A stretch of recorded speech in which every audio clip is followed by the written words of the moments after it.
그 리액트 네이티브를 포기하고 왜 스위프트나 오브젝티브-C 같은 네이티브 언어를 골랐느냐 하면은 하이브리드 플랫폼보다 우수한 성능을 가지고 있어요. 일단 리액트 네이티브 같은 경우는 iOS와 안드로이드 둘 다 작동을 할 수 있지만 OS에 직접 접근하기 위해서 한 단계를 더 거치게 돼요. 그러면은 성능이 막 무조건 떨어질 수밖에 없고, 물론 그쪽에서도 BLE나 뭐 로케이션 기능들 이런 것들을 다 제공을 하겠지만 그것조차도 OS에 접근하기 위해 자바스크립트에서 한번 거쳐요. 파싱작을 한번 거쳐서 들어가기 때문에 성능이 떨어질 수밖에 없고, 최근에 어떤 이슈 중에 리액트 네이티브로 앱을 만들었을 때 iOS 앱이 UI가 흔들린다라는 이슈가 있었기 때문에 결국에는 자바스크립트 같은 하이브리드 앱으로 진짜 좋은 iOS 앱, 전문가적인 iOS 앱 만들기에는 한계가 있다고 판단해서 네이티브 iOS 개발자가 되기로 결심을 했습니다. 그러면 iOS 개발자라는 거는 오브젝티브-C라는 것도 있고 스위프트라는 것도 있는데 왜 스위프트 골랐느냐? 사실 많이 알아보진 않았지만 이 세 가지 이유가 있었습니다. 일단 빠져있지만 쉬워서도 마찬가지고, 쉬워서가 가장 큰 이유이긴 했고, 그 다음으로 스위프트 UI라는 도구가 있었기 때문인데, 이 스위프트 UI는 기존의 앱 개발을 하던 방식이 명령형이었어요. 기존에는 어떤 뷰 모델이나 이런 곳에서 데이터를 받고 뷰에다 명령을 내리면 뷰가 그걸 반영해서 변하는 형식이었는데, 스위프트 UI라는 기능은 선언형입니다. 그러니까 앱에서 뷰 쪽에서 선언을 해놓고 뷰 모델에서 그냥 데이터가 바뀌면 알아서 변해요. 이게 사실 지금 안드로이드도 많이 따라하려고 하는 기술이고, 그리고 그게 선두주자답게 지금 만들어놨기 때문에 안 쓸 이유가 없죠. 당연히 스위프트를 하는 게 맞죠. 그리고 두 번째로 안전한 프로그래밍이 가능. 이거는 조금 이슈가 있을 수 있는데, 제 생각에는 가드라는 거 스위프트 공부하시는 분들 아실 거예요. 가드, 물음표 이런 구문들이 있기 때문에 원래 그 데이터가 없는 값을 참조하려고 하면은 앱은 튕겨나가요. 근데 스위프트에서는 그런 앱이 튕겨나가는 걸 굉장히 싫어하기 때문에 가드나 물음표 같은 구문들을 많이 추가해서 안전한 프로그래밍이 가능하게 만들어놨고, 그리고 빠른 속도가 가능해요. 왜냐면은 스위프트는 자바와는 다르게 좀 비슷해 보일 수 있지만 자바와는 다르게 C 언어 기반으로 돼 있고, 코드를 컴파일하는 과정 그 전에 이 언어 자체를 언어 구문을 바꿔요. C 언어로. 그렇다 보니까 실제로는 C 언어 기반처럼 돌아가기 때문에 굉장히 빠른 속도를 가지고 있습니다. 그래서 저희가 위클 구문 아시죠? WEAK 쓰는 구문이 그 순환 참조가 일어났을 때 그거를 가비지 컬렉션이 없어서 그 스위프트는 해줄 수가 없어요. 그래서 위클 쓰는 건데, 그럼 가비지 컬렉션이 없는 이유가 C 언어 기반으로 애초에 컴파일 될 때 돌려서 빠른 속도를 유지를 시키기 때문에 없는 거고, 그렇기 때문에 빠른 속도를 지원이 가능합니다. 자, 저는 어떻게 BLE를 알게 됐는가? 사실 어떻게 BLE를 알게 됐는가가 아니고, 사실 메인 주제는 제가 어떻게 공부를 하는지, 그리고 어떤 식으로 동기부여를 하는지를 설명을 해보겠습니다. 자, 왜 BLE를 공부하게 되었냐고 물어보신다면, 저는 지금 당장 진행하던 일에 필요했기 때문입니다라고 말하겠지만, 사실 이 말을 들으신 분들은 이렇게 생각하실 수 있어요. 이거 너무 당연한 말 아니야? 앱을 개발하다 보면은 필요한 걸 공부하는 거지. 근데 그게 무슨 이유야? 라고 말할 수 있겠지만, 제가 하는 답은 그런 게 아니고, 필요해서 하는 게 맞지만, 저는 제가 스스로 개발을 굉장히 즐겁게 하고 있는 사람이라고 생각을 해요. 저는 사람이랑 대화하는 것보다 컴퓨터랑 대화하는 것도 좋아하는 그런 분야의 인간이기 때문에 개발을 좋아하는데, 그럼 개발은 저에게 놀이에요. 그 프로젝트를 진행함에 있어서 개발을 해야 되는데, 이거 모르면 못 만드네? 이런 게 생길 수밖에 없어요. 그러면 나 더 이상 못 노네 얘랑. 약간 이런 기분이 생겨가지고 그렇기 때문에 제가 공부를 한 거고, BLE도 마찬가지로 회사에서 진행하는 프로젝트의 핵심 기능이 API도 있고 여러 가지 있었지만 내부적으로 BLE가 가장 중요한 핵심 기술이었기 때문에, 근거 유선 통신이 가장 핵심적인 기술이기 때문에 얕게 공부하고 제가 나중에 시간을 들여서 깊게 공부했던 과정을 갖고 있었습니다. 그러니까 저는 공부하는 방식은 애초에 좋아하는 걸 하기 위해서 하는 방식입니다. 자, 이 말을 들으신 분들은 이렇게 질문하실 거예요. 공부를 하는데 그 개발자는 끊임없이 동기부여를 일으키고 흥미를 일으켜야 돼요. 근데 그 필요해서 그냥 동기부여와 흥미가 일어난다? 이거는 잘 모르겠어요. 저희는 그러면 당신 말대로라면은 계속 흥미와 동기부여를 일으켜야 한다, 이렇게 들릴 수 있겠지만, 제 생각은 계속해서 알고 있는 것과 새로운 것을 계속해서 알고 있는 것과 재미있는 것들을 시도하다 보면은 자연스럽게 공부를 하게 돼요. 왜냐? 저 같은 경우는 그 개인 프로젝트를 할 때도 마찬가지고, 개인 책으로 공부를 할 때도 그렇고, 사이드 프로젝트 할 때도 마찬가지고 아는 것만 해요. 제가 아는 거 위주로 하려 해요. 스위프트 UI를 하고 있으면 스위프트 UI대로 하려 하고 구문도 문법도 아는 문법을 위주로 쓰려고 하고 뭐 통신 기술이나 뭐 라이브러리나 아는 것만 쓰려고 해요.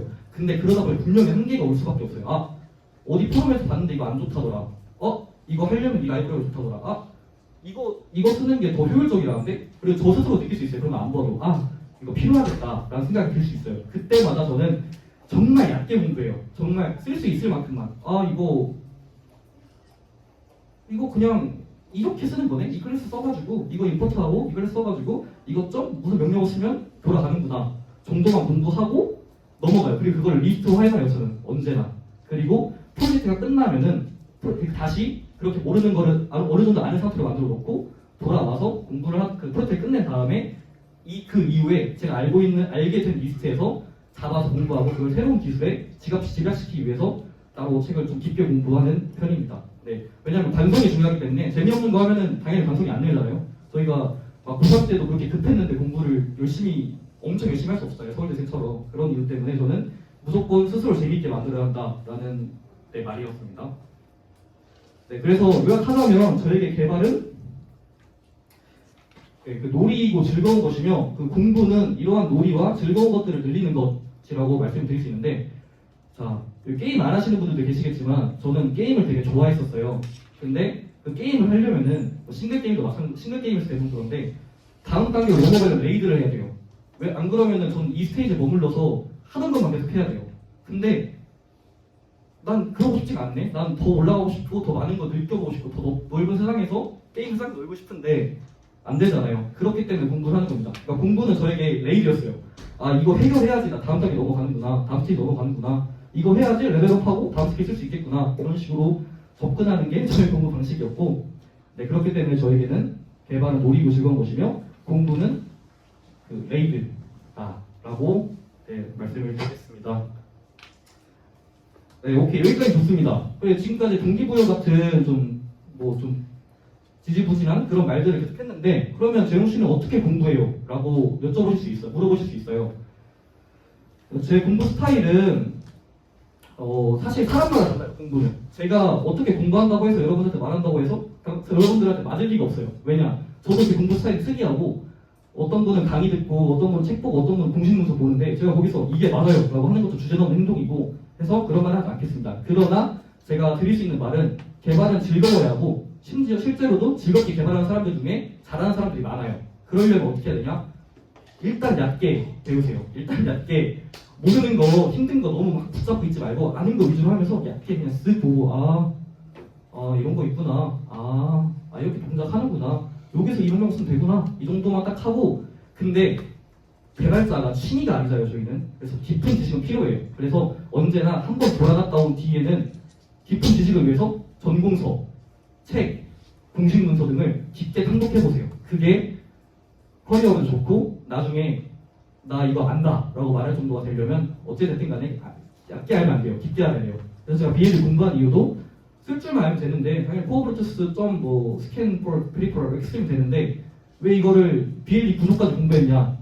그걸 모르면은 이 구문이 뭘 의미하는지 모르게 돼요. 그거는 제 생각에는 좀 부족하다라고 저 스스로 느꼈어가지고 네, 그렇습니다. 자, 이제 좀 재미없는 주제인 블루투스 로우 에너지에 대해서 발표를 해보겠습니다. 자, 블루투스 로우 에너지라고 하면은 자, 블루투스가 붙어 있으니까 블루투스 통신이겠구나 싶은데 뭐가 다른 거야? 그 블루투스 로우 에너지가 그냥 블루투스 아니야? 라고 말하실 수 있어요. 근데 여러분들이 흔히 알고 있는 블루투스는 블루투스 클래식이라는 거예요. 그러니까 BLE와 블루투스가 다른 게 아니고 기존에 사용하던 블루투스 방식과 현재 나온 블루투스 방식이 다른 건데 BLE와 이거 노타입니다. 블루투스 클래식이 다른 이유는 일단 전력 소모. 말하다시피 이전에 봤던 것처럼 BLE는 블루투스 로우 에너지입니다. 에너지를 적게 소모하는 통신 기술이에요. 요즘 같은 세대에 정말 중요한 기술이에요. 왜냐? 에어팟, 스마트워치 충전 후 몇십 시간 이상 가능. 이게 가능한 이유는 블루투스 클래식이 아닌 BLE 통신을 사용했기 때문이에요. 그렇기 때문에 네, 이런 차이가 있어서 나온 거고 사실 블루투스는 버전 1부터 제가 최근에 봤던 블루투스 공식 사이트가 있어요. 그걸 알려주는 하드웨어에 대한 정보를 알려주는 사이트가 있는데 5버전까지 나왔어요. 근데 1버전부터 3버전까지는 블루투스 클래식만 사용했는데 4버전부터 BLE 통신을 블루투스 통신 규격으로 그 대표적인 규격으로 선언을 했어요. 이게 무슨 말이냐? 요즘에 나오는 기기들의 대부분은 BLE가 좀 더 표준화되고 좀 더 적합하다라고 유추해 볼 수 있겠죠. 그 사람들이 판단했다고. 네, 그렇기 때문에 BLE가 중요한 거고, 이게 전력 소모가 적은 이유는 대역폭 차이 때문이에요. 그러니까 블루투스 클래식과 BLE 둘이 뭐 낫다, 뭐가 더 좋고 뭐 나쁘다가 할 수가 없는 게 특징이 다른 거라서. 근데 그 특징이 다른 전력 소모의 이유는 대역폭 차이예요. 네. 제가 기억이 안 나는데 블루투스 클래식은 보통 기가헤르츠 정도 단위의 대역폭을 써요. 근데 블루투스 로우 에너지는 메가헤르츠 이 정도의 단위 쓰기 때문에 당연히 전력 소모가 차이가 날 수밖에 없겠죠. 이 부분에서부터. 네, 자, 다음 거 통신 거리. 블루투스 클래식은 꽤나 넓은 거리까지 통신이 가능해요. 근데 BLE는 통신 거리가 짧아요. 그래서 웨어러블 기기들에 적합한 기능이라고 할 수 있겠죠. 배터리 성능이 중요한 웨어러블 기기들이 더 좋은 기능을 할 수 있고요. 응용 분야.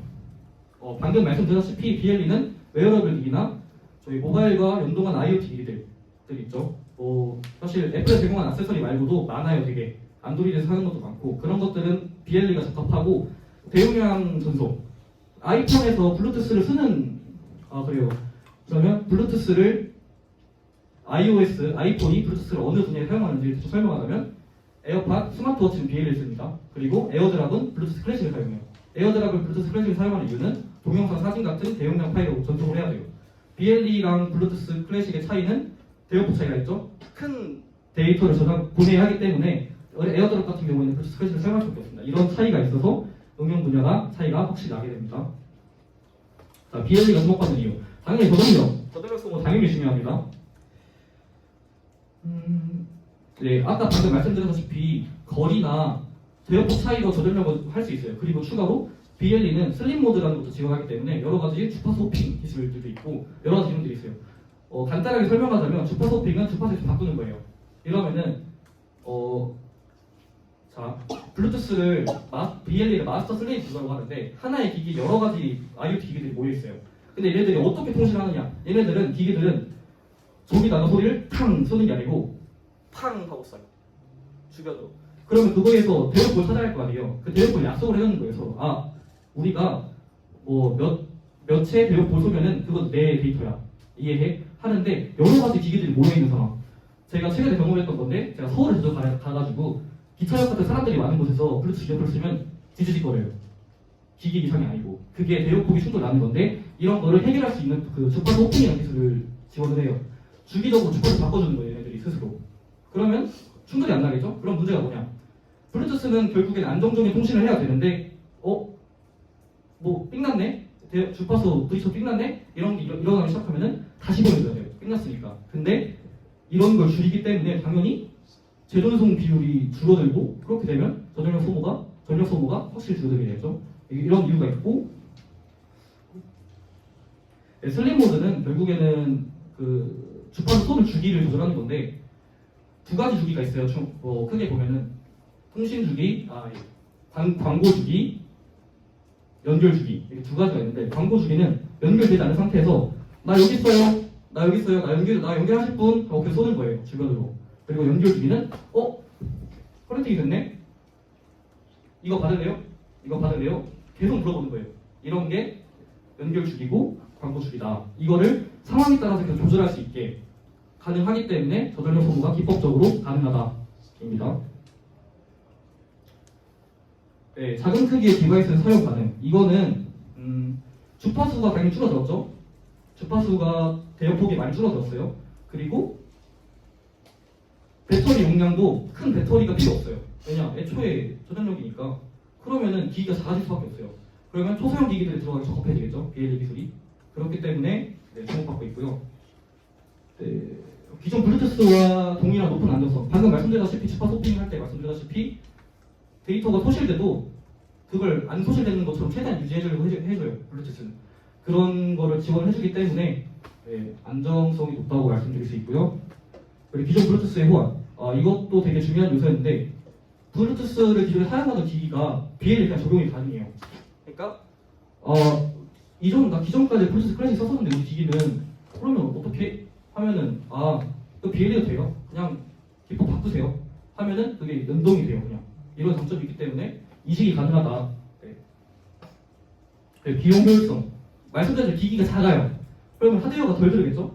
그러면 대용량으로 막 10,000개 찍어내면 싸요. 되게 싸요. 그럼 당연히 저가형 웨어러블 기기에 적합한 요소가 되겠죠. 네. 네, 이제 좀 더 재미없게 BLE의 작동 방식에 대해서 설명을 해드리겠습니다. 네, BLE는 처음에 연결하기 전에 광고 패킷을 보낸다고 얘기 드렸어요. 네, BLE는 말씀드렸다시피 사방으로 광고 패킷 쏴요. 아, 나 여기 있습니다. 그러면 이 BLE 광고 패킷 쏘는 애들을 슬레이브라고 부르거든요. 페리퍼럴 또는 슬레이브 또는 주변 기기라고 불러요. 이 슬레이브들이 내 마스터 어디 있어요? 하고 찾아다니면 마스터는 지나가다가 그 주파수 들어요. 이런 게 있네? 그러면 그 주파수 그 데이터 내부의 정보에는 이 광고 패킷에는 이 기기에 대한 정보가 같이 담겨 있어요. 그러면은 얘는 알고 있죠. 스캔이 된 거예요. 그러면 저희가 블루투스 스캔을 하는 거 할 때 나오는 것처럼 얘 정보 내가 입수했다. 얘 주파수나 이런 개요 내가 알았다. 이 의미가 되는 거예요. 애플에서. 그리고 그렇게 해서 광고 패킷을 받아서 그 패킷을 보낸 애한테 마스터도 사방으로 쏴요. 야, 이거랑 동일하네. 누구야? 아까 나한테 보냈을 때 누구야? 그럼 걔가 그걸 또 받아요. 이거 내가 썼던 그거에 대한 정보네? 그러면 서로 연결돼요. 그때부터 광고 패킷이 아닌 연결 패킷을 사용하기 시작해요. 자, 이때부터는 GATT 프로토콜이라고 사용하는데 어렵지 않아요. 그냥 블루투스 사용하는 프로토콜이라고 생각하면 되는데 GATT 프로토콜은 서버 클라이언트 구조로 이루어져 있어요. 그러니까 서버는 주변 기기예요. 웨어러블 기기를. 왜냐면 걔네들이 데이터 갖고 있거든요. 걔네들이 클라이언트한테 보내주는 거예요. 계속. 그러니까 이 주변 기기 내부에는 서비스들이 있고 그 안에 캐릭터 스택이 있어요. 캐릭터 리스틱이라는 애들이 있어요. 걔네들이 계속 주변 연결된 기기한테 이걸 쏴주는 거예요. 얘네가 구독한 정보들을. 이런 식으로 GHT 구조로 연결되어 있고요. 네, 여기서 좀 더 구가 설명하면 서비스는 심박수, 호흡, 포화도 이런 것들 말하고 캐릭터 리스틱은 그 안에 데이터들을 말하는 겁니다. 그러니까 스마트워치 하나에도 여러 가지 서비스가 있잖아요. 그걸 서비스라고 하고 거기 내부에 있는 어떤 정보 값들, 특성들을 캐릭터 리스틱이라고 부르는 겁니다. 아까 말씀드렸다시피 방송주기와 통신주기는 아까 슬립모드 말씀드렸을 때 설명을 드렸었는데 얘네들은 IoT를 만드는 하드웨어 개발자들에 의해서 어느 정도 주기가 설정이 돼요. 그러니까 얘네들이 5분 정도 안 썼어. 그럼 슬립모드 들어가. 광고 주기 많이 쏘지 마. 근데 흔들렸네? 그러면 그때부터 광고 주기 많이 쓰기 시작해. 연결됐네? 연결되고 끊겼어. 끊겼는데 한 몇 시간 동안 데이터가 안 들어와. 그러면 슬립모드 들어가.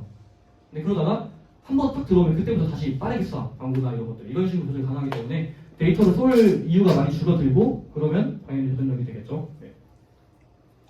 네, 이게 마지막 페이지인데요.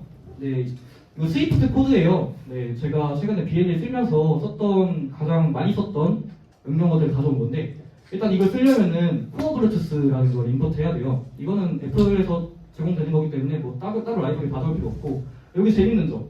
애플은 블루투스 클래식을 지원을 해줄까요? 혹시 아시는 분?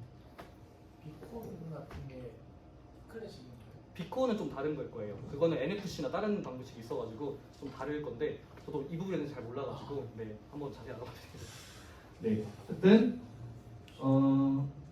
블루투스 클래식을 정확하게는 스위프트에서 공식적으로 지원을 하진 않아요. 맥북을 제외하면. 왜일까요? 이유는 설명 안 해줬어요. 걔네들이. 근데 왜일까? 전 추측을 해봤어요. 왜일까? 얘네들 왜 이거 지원 안 해주지? 저희 애플 모예들은 애플이 하라는 대로 해야 돼요. 그게 최고예요. 애플 휴먼 인터페이스 가이드라인, 리징 먹는 사유들 이런 거 보면은 애플이 하라는 대로 하는 게 최고예요. 근데 BLE만 지원하네? 그럼 뭐야? 최대한 우리 아이폰이나 아이패드랑 그 기기 호환한 애들은 최대한 BLE 소식해줬으면 좋겠어 라고 개발자들께서 말을 하고 있는 거예요. 이런 의도가 있는 것 같다고 좀 판단했기 때문에 이렇게 보고 있고요. 네, 다시 코드로 넘어가서 코어 블루투스를 받으면은 쓸 수 있다 했잖아요. 여기서 그 코어 블루투스 센트럴 매니저라는 게 있는데 이 친구는 클래스명이에요. 인스턴스 써야 되는데 제가 클래스명 따로따로 구분을 안 해놔가지고 일단 인스턴스 쓰면 또 헷갈릴 수 있어가지고 클래스를 적어놨어요. 이 클래스의 인스턴스 점 scan for peripherals 하면은 peripherals라는 슬레이브 주변 기기들을 말하는 거예요. 그러면 얘는 뭐겠어요? 아이폰이겠죠? 아이패드이고 얘가 나 스캔할래.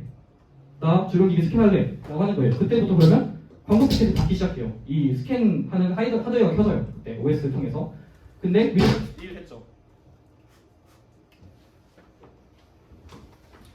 위드 서비스 딜 했는데 이게 이거의 의미는 내가 보통 블루투스 기기들은 UUID를 갖고 있어요 대부분. 근데 딜 했다. 그러면 그런 거 신경 안 쓰고 다 받겠다. 일단 다 보내줘 봐라. 이거는 별로 권장되지 않아요 제가 봤을 때. 왜냐면 그만큼 하드웨어의 그 부하가 많아지고 좋지 않죠. 아이폰 조그마한 기기에 부하 많이 줘도 좋을 거 없죠 아이폰 하나에서. 그리고 이거는 스캔 멈춰라. 하드웨어 꺼라. 이제 그 스캔한 하드웨어 꺼라. 그리고 검색된 기기와 연결, 커넥트. 자, 이 시밀 페리퍼럴은 얘를 호출하면은 얘를 사용하면은 그때부터 코어 블루투스 센트럴 매니저 딜리게이트라는 프로토콜을 상속받은 클래스 내부에서 펑션 센트럴 매니저라는 친구가 있어요. 그 친구를 통해서 계속해서 딜리게이트 형식으로 그 스캔된 주변 기기들이 들어와요. 그러면 그 기기들을 저장해 놨다가 코드 내부에다가 보내는 거예요. 그 기계 그 정보에 뭐가 있겠어요? 얘가 보낸 그 광고 패킷이 있겠죠? 그 광고 패킷을 여기다 보내면 하드웨어가 인식을 하는 거예요. 아 이거 광고 패킷 이렇게 되는구나. 하자. 연결이 돼요. 연결되면은 이제 뭘 해야겠어요? 제가 말씀드렸다시피 그 서비스가 있고 안에 캐릭터리스틱이 있다 했잖아요. 일단 서비스 검색해야 돼요. 얘가 보내는 데이터의 종류는 되게 많아요. 스마트워치 하나가 보내는 데이터 정보는 심박수, 혈중 산소 포화도, 혈압 등등 많잖아요. 이것 중에 뭘 말할 거냐고. 뭐가 필요해? 어떤 서비스가 필요해?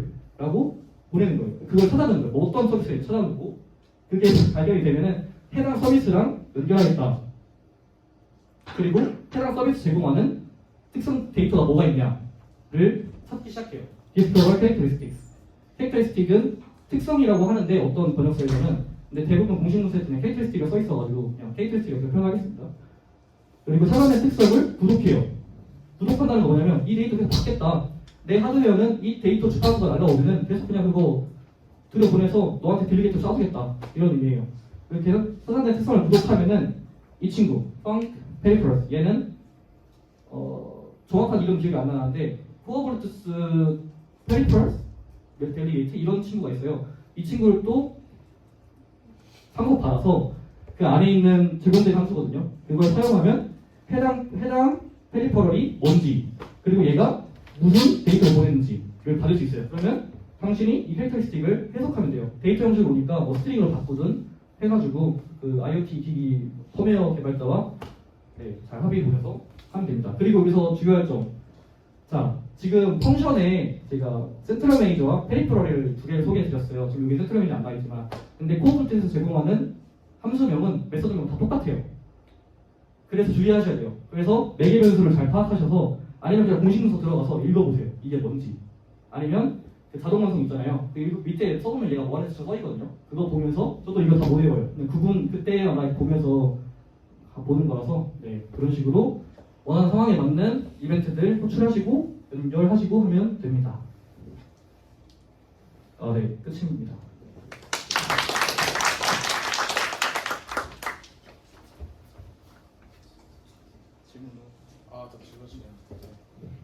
질문하실 거 있으신가요?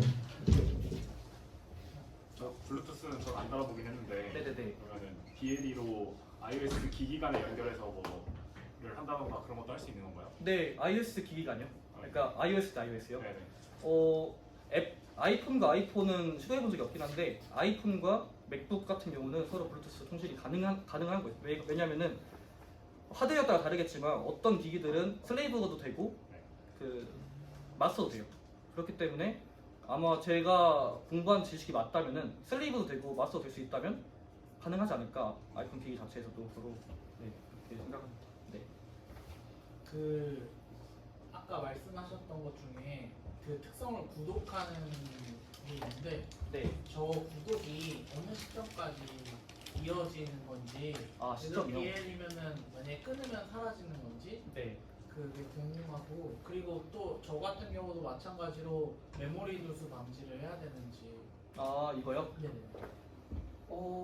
메모리 누수 방지는 사실 스위프트에서 위크 구문 같은 거 쓰긴 하는데 여기서 말하는 메모리는 하드웨어의 부하를 말씀하시는 건가요? 네, 그 저게 약간 느껴지기에는 싱글톤 객체인 것 같아요. 아, 네, 맞아요. 스니커 객체. 저거를 따로 저거를 아. 없애줘야 되는 건지.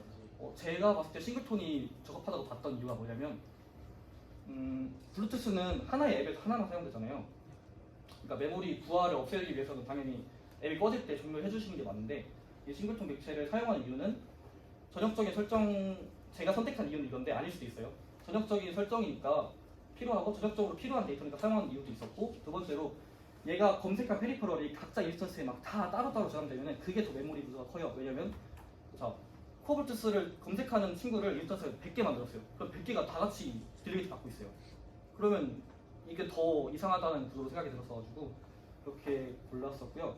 이 구독을 한 번 하면 하드웨어가 꺼질 때까지는 제가 알기로는 취소가 안 되는 걸로 알고 있어요. 하드웨어가 꺼지거나 제가 이 기기에 구독을 취소하거나 아니면 기기를 연결 끊어버리기 전까지는 계속 구독 상태로 유지되는 걸로 알고 있어요. 네, 그러면 들어가겠습니다. 네. 혹시 이제 시프트를 개발하시는 초보자분들 있잖아요. 네네네. 그분들이 쓰시는 뭐 비를 접할 수 있는 토익 프로젝트 이런 거를 추천하실 만한 게 있을까요? BL이요? 네. 제가 추천하자고 하면은 저도 근데 솔직히 말하면 회사 IoT 제품을 사용하고 맞는데 한 다음에 스마트워치가 제일 좋지 않을까요? 스마트워치라는 BLE 지원 기기가 있고 액세서리가 이미 거기서 제공하는 데이터가 굉장히 많아요. 서비스들이 굉장히 많아요. 그리고 스마트워치 하나로 앱을 잘 만들면 굉장히 좋은 퀄리티의 앱이 만들어진다고 저는 생각하거든요. 그러면은 스마트워치의 UI들을 잘 파악해서 찾아내고 걔가 제공하는 서비스를 받아서 화면을 뿌려주는 이런 거가 적합하지 않을까라고 생각은 합니다. 네. 그러면 들어가보겠습니다.